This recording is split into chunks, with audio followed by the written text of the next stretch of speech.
샬롬 할렐루야. 창세기 24장 1절에서 4절이요. 아브라함이 나이가 많아 늙었고 여호와께서 그에게 범사에 복을 주셨더라. 아브라함이 자기 집 모든 소유를 맡은 늙은 종에게 이르되 청하건대 내 허벅지 밑에 네 손을 넣으라. 내가 너에게 하늘의 하나님 땅의 하나님이신 여호와를 가리켜 맹세하게 하노니 너는 내가 거주하는 이 지방 가나안 족속의 딸 중에서 내 아들을 위하여 아내를 택하지 말고 내 고향 족속에게로 가서 내 아들 이삭을 위하여 아내를 택하라. 아멘. 요한 3서 1장 2절에 사랑하는 자여 네 영혼이 잘 됨같이 네가 범사에 잘 되고 강건하기를 내가 간구하노라 말씀하고 있는데, 이 말씀을 보장해 주는 인물 중에 한 사람이 바로 아브라함입니다. 아브라함이 나이 많아 늙었다고 말씀하고 있지만 몸이 쇠약해지거나 아팠던 것이 아닙니다. 오히려 이삭을 낳은 후에 더 강건하여져서 자녀를 6씩이나 더 낳을 수 있었지요. 또한 여호와께서 그의 범사에 복을 주셨더라 말씀하신 대로 아브라함은 범사가 잘 되는 축복을 받음으로 물질의 부요함만이 아니라 힘과 권세 역시 대단했다는 사실입니다. 이런 아브라함에게 또 한 가지 복이 있었으니 그것은 바로 모든 것을 믿고 맡길 수 있는 사람이 곁에 있었다는 것이지요.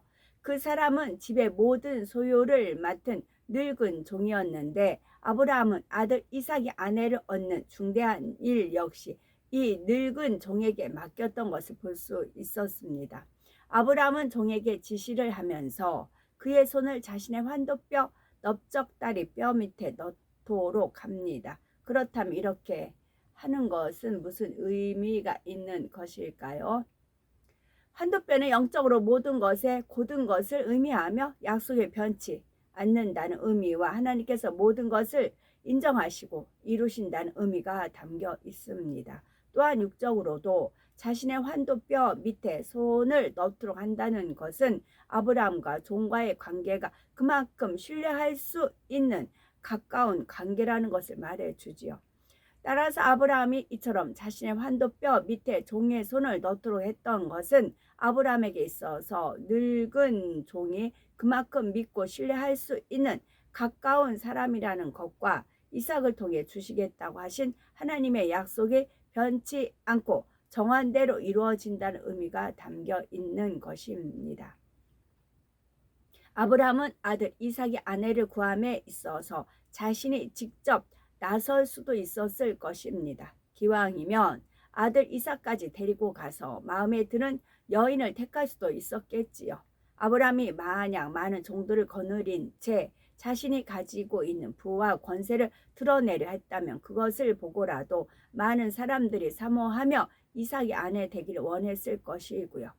육의 사람들은 육의 조건만을 보기 때문에 육의 것에 끌리기 마련입니다. 이러한 사실을 아는 아브라함은 오히려 육으로 보면 초라해 보이는 늙은 종을 보냈던 것이지요. 그리하여 육의 조건들을 철저히 배제한 채 오직 하나님의 주관하심과 역사하심을 통해서만 이삭의 아내를 구하려 했던 것이죠. 아브라함의 늙은 종은 온전한 순종으로 바로 이러한 주인의 뜻에 따랐던 것을 볼 수 있습니다. 그런데 오늘날 하나님을 믿는다고 하는 사람들 중에서도 정말 중요한 영적인 것은 외면한 채 육적인 것에 치중하는 경우들이 있습니다. 일반적으로 영적인 것이 부족할 때 이를 가리기 위해 육적인 것에 더 치중하는 경향이 생기게 됩니다. 쉬운 예를 들면 세상에서도 정말 실력이 있는 가수 중에는 굳이 외형적인 것에 신경을 쓰지 않는 사람도 있지요.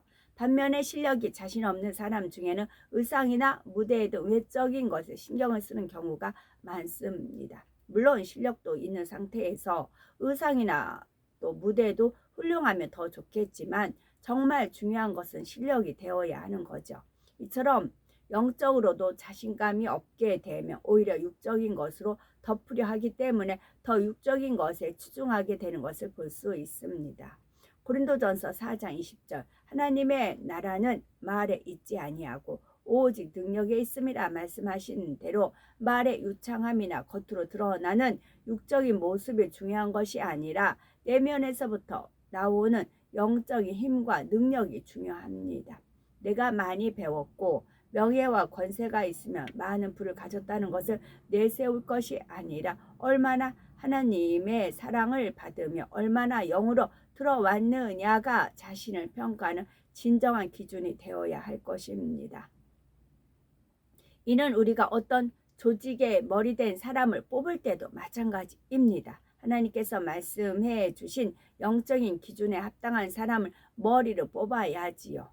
가끔 그렇지 못한 사람을 머리로 뽑아서 회원 전체가 힘들어지는 경우가 있는데 결코 육적인 것이나 외모를 보고 사람을 평가해서는 안 된다는 사실을 명심해야 되겠죠.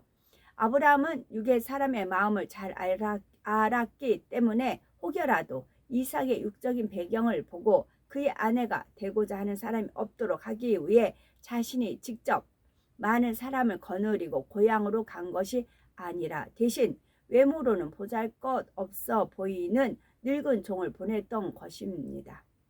아브라함의 마음에 조금이라도 육적인 것을 자랑하려는 마음이 있었다면 왜 많은 종들과 가족들을 거느린 채 화려하게 고향으로 돌아가고자 하는 마음이 없었겠습니까? 내가 이렇게 성공했다 하며 일가 친척들 앞에서도 자랑하고 싶어 했겠지요. 만약 아브라함이 그렇게 했다면 그가 일가 친척들 중에 아브라함의 육적인 배경을 보고 앞다투어 이삭의 아내가 되고자 하는 사람들이 나왔을 것입니다. 그러다 보면 정말 하나님의 주관하심 속에 이삭의 아내가 되어야 할 여인을 찾기가 쉽지 않았을 것이죠. 그렇지만 아브라함이 이처럼 다른 사람을 대신 보낼 수 있었던 것은 그래도 믿고 신뢰할 수 있는 종이 있었기 때문입니다. 아브라함의 늙은 종이 그만큼 믿고 신뢰할 수 있는 사람이기는 했지만 아브라함의 믿음과 비교해 보면 많이 부족했던 것을 볼 수 있지요. 5절에 종이 가로되 여자가 나를 쫓아 이 땅으로 오고자 아니하거든 내가 주인의 아들을 주인의 나오신 땅으로 인도하여 돌아가리까 하고 묻지요. 주인의 말에 순종하여 가기는 하지만 그래도 마음 한편에는 어떤 여자가 과연 나의 말만을 믿고 선뜻 이방 족속에 사는 이곳까지 따라올까 하는 궁금증이 있었던 것이죠. 신랑 될 사람을 데리고 가서 보여주는 것도 아니고 어떤 확실한 징표를 가지고 가는 것도 아니기에 혹여라도 사람들이 자신의 말을 믿지 않으면 어떻게 하나 하는 일말의 염려가 있었기 때문입니다. 그렇다 하여 아브라함의 늙은 종이 육신의 생각을 동원한다고 말할 수는 없죠. 만약 육신의 생각을 동원했다면 아예 처음부터 이삭을 데려가고자 했을 것이고 자신의 말을 보장해 줄 수 있는 어떤 증거나 징표를 구했을 것입니다. 자신의 믿음의 분량 안에서는 최선을 다한 것이며 자기의 한계를 넘어서는 부분에 있어서는 솔직하게 주인의 의중을 정확하게 물어서 그 뜻에 따라 행동하려 했던 것이지요. 주인 앞에서는 아멘 해놓고 나중에 가서 생각을 동원하여 마음대로 일을 처리하는 것보다는 이처럼 처음부터 정확한 의중을 물어서 그 뜻에 따라 행동하는 것이 더 낫다는 사실입니다. 6절 7절에 보면 아브라함이 종에게 대답하는 내용이 나옵니다. 아브라함이 그에게 이르되 삼가 내 아들을 그리로 데리고 돌아가지 말라. 하늘의 하나님 여호와께서 나를 내 아버지의 집과 내 본토에서 떠나게 하시고 내게 말씀하시며 내게 맹세하여 이르시기를 이 땅을 네 씨에게 주리라 하셨으니 그가 그 사자를 네 앞서 보내실지라 네가 거기서 내 아들을 위하여 아내를 택할지니라 했던 것입니다. 어떠한 사람의 생각도 동원하지 말고 오직 하나님의 전적인 인도하심만을 믿고 순종해 나갈 것을 말해주고 있지요. 이것이 바로 아브라함의 신앙이었습니다. 아브라함은 늙은 종에게도 이러한 믿음과 순종을 요구하는 것이지요.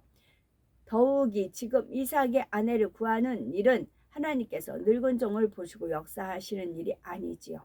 여호와께서 나를 내 아버지의 집과 내 본토에서 떠나게 하시고 내게 말씀하시며 내게 맹세하여 이르시기를 이 땅을 네 씨에게 주리라 하셨으니 고백한 대로 늙은 종은 하나님께서 아브라함에게 주신 언약의 성취를 위해 아브라함을 대신하여 수행하는 것뿐입니다.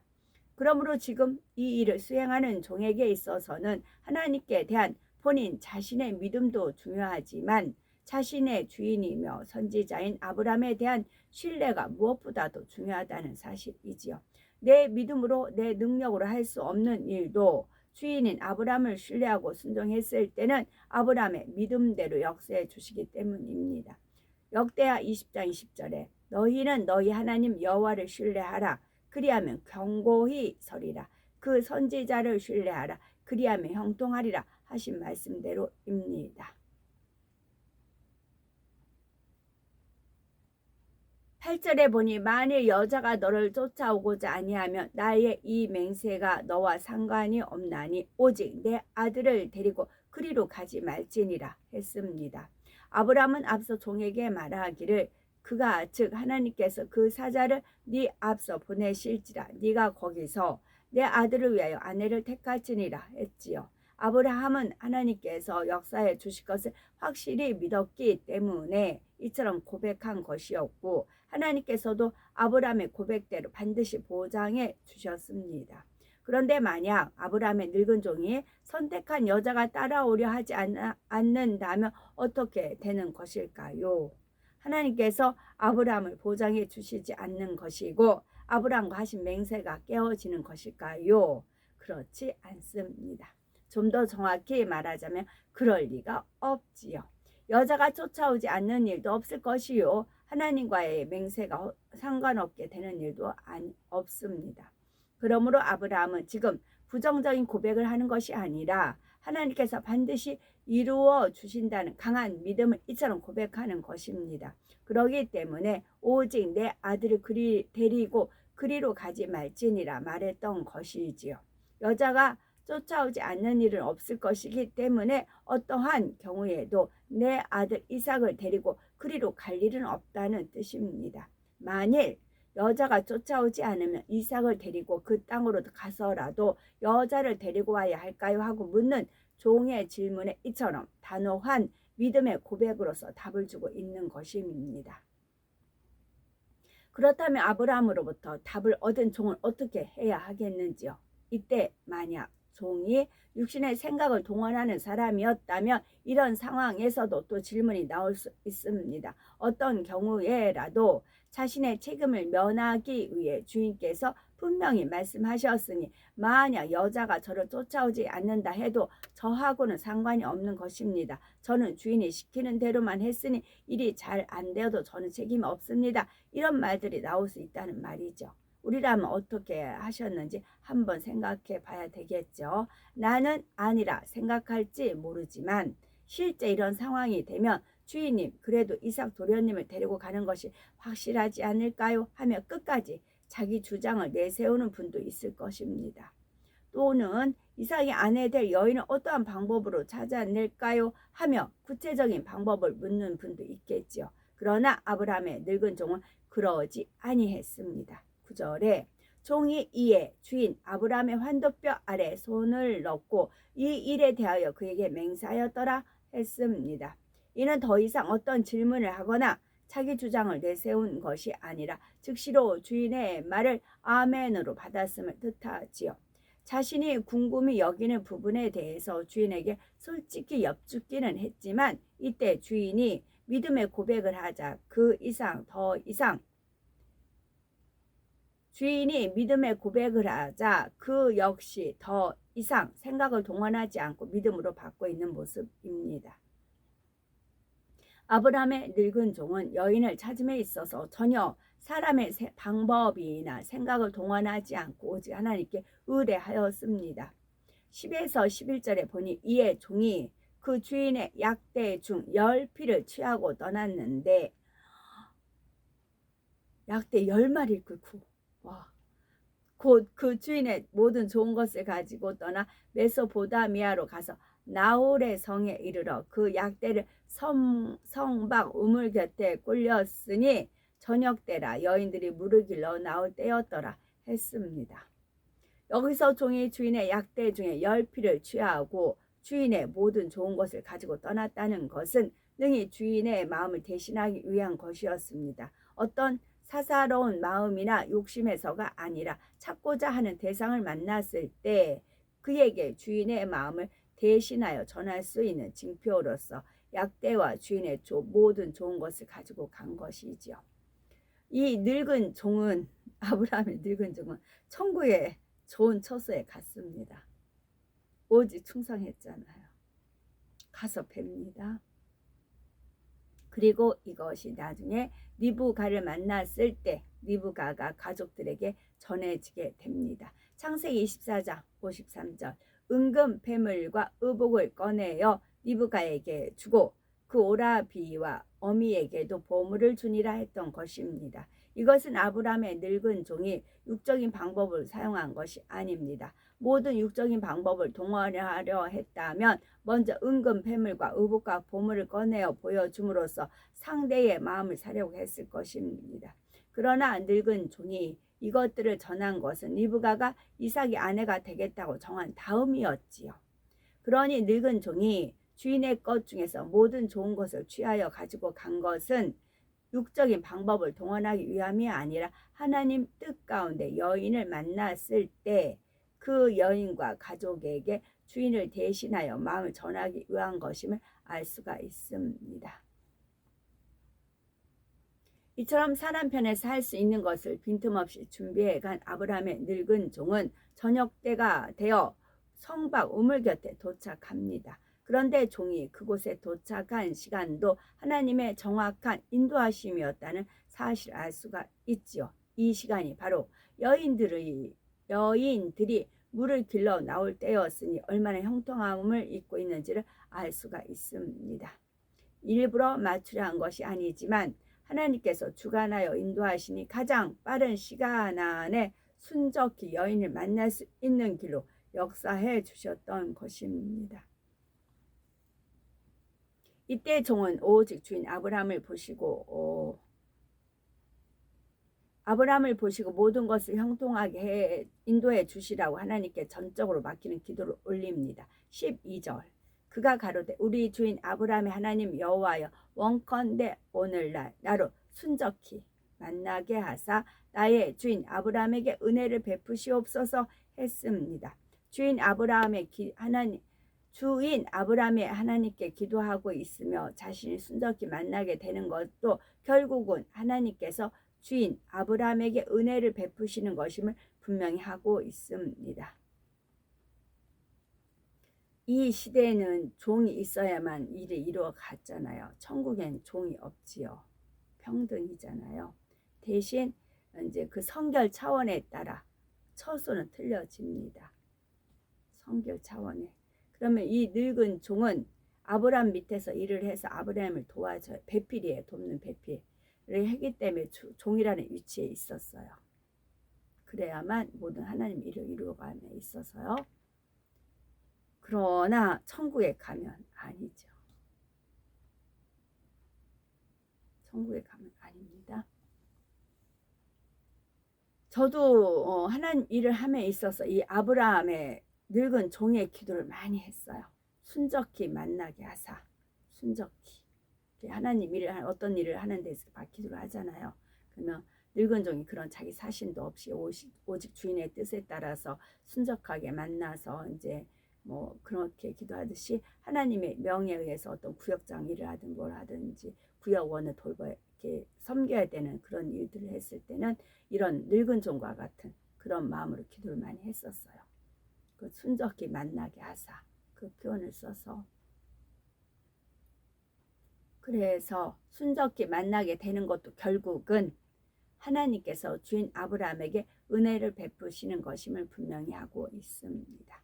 아브라함의 종이 찾는 여인을 순적히 만남으로 내가 이렇게 형통하게 여인을 찾았다 하며 자신의 공으로 돌리려는 마음이 아니라 모든 것이 오직 주인 아브라함을 보시고 하나님께서 베푸신 은혜임을 고백하고 있지요. 그러니 하나님께서 이러한 선한 마음과 사심이 전혀 없는 종의 기도를 어찌 응답해 주지 않으시겠습니까? 아브라함의 늙은 종이 어떠한 방법으로 하나님의 역사하심을 체험하게 되는지가 나오지요. 결론이 나오고요. 역할을 분담을 바꿔서 해봐요. 그 늙은 종이 성품으로 아브라함의 역할을 해요. 부족됨이 없어요. 또 아브라함이 늙은 종의 역할을 해요. 또 부족됨이 없어요. 두 분 성품이 바꿔서 역할을 해요. 이 땅에 다시 태어난다고 해봐요. 그래서 그 늙은 종이 아브라함의 역할을 하고 아브라함은 늙은 종의 역할을 한다. 그렇게 해서 주어졌다. 삶이 똑같이 산다고요. 변함없이 중심이. 그래서 심판이 공의로워요. 아주 공의. 당신은 아브라함을 택했기 때문에 그렇게 살지 않았겠느냐. 그럴 수 있지요. 그럼 아브라함을 늙은 종으로 살게 해보자. 만약에 원수막에 사는 루시퍼가 시집이 그러면 늙은 종으로 살게 해도 그렇게 살고, 그러면 늙은 종이 늙은 종 고생만 하느냐. 그러면 아브라함으로 높여보자. 아브라함 위치에 있게 해보자. 그런 위치로 살게 한다 해도 역시 변함없이 그럼 내 믿음 내 보인다고요. 아브라함은 종을 대신 보낼 때 많은 것을 말해주지 않았습니다. 목적지와 이 사명의 취지만을 설명해 주었지요. 그리고 나머지는 종에게 다 일임했습니다. 주인의 소유 중에 무엇을 가지고 갈지도, 또 목적지에 도착해서 어떤 방법으로 여인을 찾아야 할지도 모든 것을 종이 알아서 하도록 했지요. 이는 예수님께서 제자들을 훈련시키실 때도 마찬가지였습니다. 예수님께서는 베드로에게 성전세를 내도록 하실 때도 마태복음 17장 27절에 네가 바다에 가서 낚시를 던져 먼저 오르는 고기를 가져 입을 열면 돈 한 세개를 얻을 것이니 가져다가 나와 너를 위하여 주라 하셨지요. 어느 쪽 바다로 가야 할지, 언제 가야 할지, 어떤 물고기가 걸릴 것인지 등 다른 어떤 것도 말씀해 주신 것이 아닙니다. 예수님께서 예루살렘에 입성하실 때 타실 나귀 새끼를 구할 때도 예수님께서는 두 제자를 보내시며 마태복음 21장 2절 3절에 너희 맞은편 마을로 가라. 곧 메인 나귀와 나귀 새끼가 함께 있는 것을 보리니 풀어 내게로 끌고 오너라. 만일 누가 무슨 말을 하거든 주가 쓰시겠다 하라. 그리하면 즉시 보내리라 말씀하신 것을 볼 수 있습니다. 마지막 만찬을 준비할 때도 마찬가지이지요. 마태복음 26장 17절 무교절의 첫날에 제자들이 예수께 나와서 가로되 유월절 잡수실 것을 우리가 어디서 예비하기를 원하시나이까 여쭈자 18절에 가라사대 성한 아무에게 가서 이르되 선생님 말씀이 내 때가 가까웠으니 내 제자들과 함께 유월절을 네 집에서 지키겠다 하시더라 하라 하셨지요. 그리고 19절에 제자들이 예수의 시키신 대로 하여 유월절을 예비하였더라 말씀하고 있습니다. 이와 같은 상황에서 만약 제자들이 육신의 생각을 동원했다면 순종하지 못하는 이런저런 이유와 핑계가 나오거나 더 세세한 것까지도 질문했을 것입니다. 그러나 제자들은 예수님의 말씀에 생각을 동원하지 않고 아멘 하였지요. 이것이 바로 믿음이요 순종입니다. 만약 육신의 생각을 동원하여 묻는 세세한 질문 하나까지도 답해주고 그대로 하라고만 말한다면 아마 어린아이도 할 수 있었겠지요. 하지만 믿음이란 히브리서 11장 1절 말씀처럼 바라는 것들의 실상이요 보지 못하는 것들의 증거라는 사실을 깨달아 참믿음을 소유해야 되겠습니다. 또한 늙은 종의 역할이 얼마나 중요한지를 깨달아야 되겠죠. 지금의 상황에서 종의 역할이 매우 중요합니다. 아무리 하나님께서 아브라함의 믿음을 보시고 역사해 주시려 해도 이미 아브라함은 모든 것을 종에게 위임했기 때문에 종이 연결고리가 되어주지 못한다면 원수마귀 사단이 송사할 수 있지요. 따라서 종의 믿음과 순종에 따라 결과가 달라질 수 있다는 사실입니다. 그런데 이 종은 주인 아브라함 곁에서 그동안 믿음의 훈련을 받아왔고 주인을 온전히 신뢰하였기 때문에 능히 주인의 뜻을 이룰 수 있는 도구로서 충분히 자신의 사명을 감당해낼 수 있었던 믿음이 있었지요. 지금은 이러한 믿음을 가진 분들이 필요할 때입니다. 우리 모두는 예수님의 제자들과 같이 그리고 아브라함의 늙은 종과 같이 능히 말씀에 의지하여 순종함으로 하나님의 역사를 이루어낼 수 있는 영적 장수로 신속히 나와야 되겠지요. 아멘.